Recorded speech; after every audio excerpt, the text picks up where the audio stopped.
आसिया में एक ब्रिज है जो इतना लंबा है कि ज़्यादातर लोग सोचते हैं कि शायद ये मुमकिन ही नहीं होना चाहिए। HZMB ब्रिज 34 मील तक ओपन वाटर के ऊपर फैला हुआ है और ये दुनिया का सबसे लंबा सी ब्रिज माना जाता है। तो अगर इतना मैसिव ब्रिज रफ समंदर के ऊपर बन सकता है, तो न्यूजीलैंड अपने दो मई आइलैंड्स के दरमियान ब्रिज क्यों नहीं बनाता? आखिर फासला सिर्फ 14 मील्स का है। ऐसा ब्रिज लोकल्स और टूरिस्ट्स दोनों की ट्रैवलिंग को कंप्लीटली चेंज कर सकता है। लोग सिंपली कार में बैठकर वेलिंगटन से पिक्टन तक ड्राइव कर सकते हैं। ना फेरी का झांझट, ना लंबी सेलिंग ट्रिप्स, बस एक एपिक रोड जर्नी, दोनों तरफ समंदर के व्यूज के साथ। तो फिर प्रॉब्लम क्या है? असल में प्रॉब्लम सब कुछ है। नॉर्थ आइलैंड और साउथ आइलैंड के दरमियान कुक स्ट्रेट है। अपनी सबसे नैरो जगह पर यह सिर्फ 14 माइल्स वाइड है। दुनिया के दूसरे सी ब्रिजेस को देखा जाए तो ये इम्पॉसिबल नहीं लगता, लेकिन न्यूजीलैंड की ज्योग्राफी बिल्कुल अलग लेवल का चैलेंज है। कुक स्ट्रेट काम या प्रिडिक्टेबल बिल्कुल नहीं है। ये बहुत ज़्यादा डीप है, हद से ज़्यादा डीप। कुछ जगहों पर डेप्थ तकरीबन 10,000 फीट तक चली जाती है।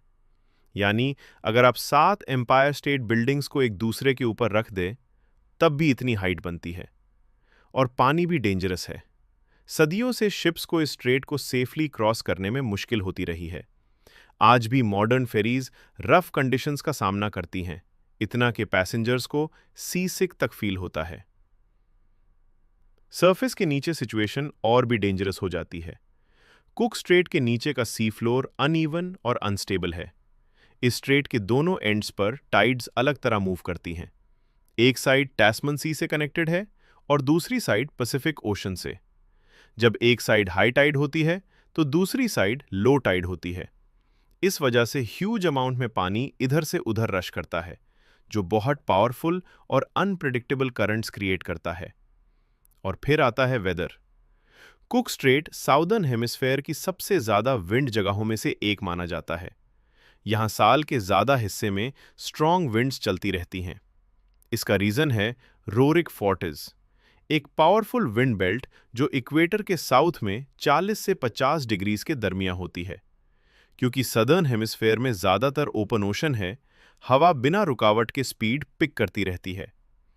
कुक स्ट्रेट में विंड गस्ट्स 150 मील प्रति घंटा तक पहुंच सकती हैं। सोचो, आप ब्रिज पर ड्राइव कर रहे हो और हवा आपकी कार को साइड से पुश कर रही हो।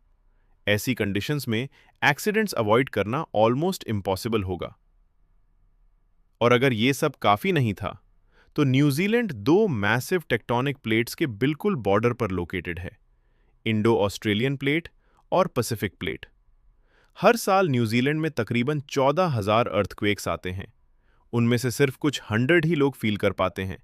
लेकिन दुनिया के इतने एक्टिव अर्थक्वेक जोन में जायंट ब्रिज बनाना अनबिलीवेबल इंजीनियरिंग डिमांड करता है।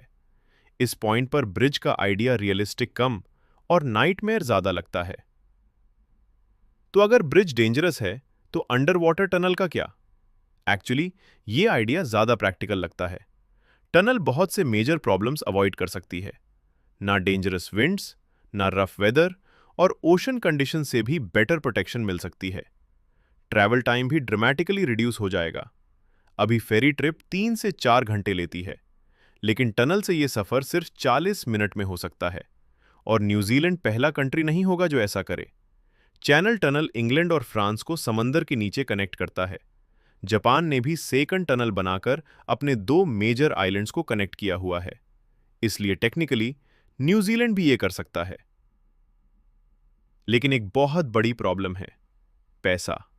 एक्सपर्ट्स के मुताबिक कुक स्ट्रेट के नीचे टनल बनाने का कॉस्ट 10 से 20 बिलियन डॉलर्स तक हो सकता है, और शायद इससे भी ज़्यादा, क्योंकि सिर्फ टनल बनाना ही काफ़ी नहीं होता। प्रोजेक्ट के लिए access roads, emergency systems, ventilation, maintenance facilities और इवैक्यूएशन रूट्स भी चाहिए होते हैं। और सराउंडिंग एरियाज माउंटेन्स और रिमोट हैं, जिसकी वजह से कंस्ट्रक्शन और डिफ़िकल्ट हो जाती है। फिर एक और इम्पॉर्टेंट सवाल उठता है, क्या इतने लोग इस टनल को यूज़ भी करेंगे? हर साल तकरीबन 1 मिलियन पैसेंजर्स आइलैंड्स के दरमियान ट्रैवल करते हैं। ये नंबर अच्छा लगता है, लेकिन शायद इतना नहीं कि कंट्री की हिस्ट्री का सबसे एक्सपेंसिव इंफ्रास्ट्रक्चर प्रोजेक्ट जस्टिफाई किया जा सके।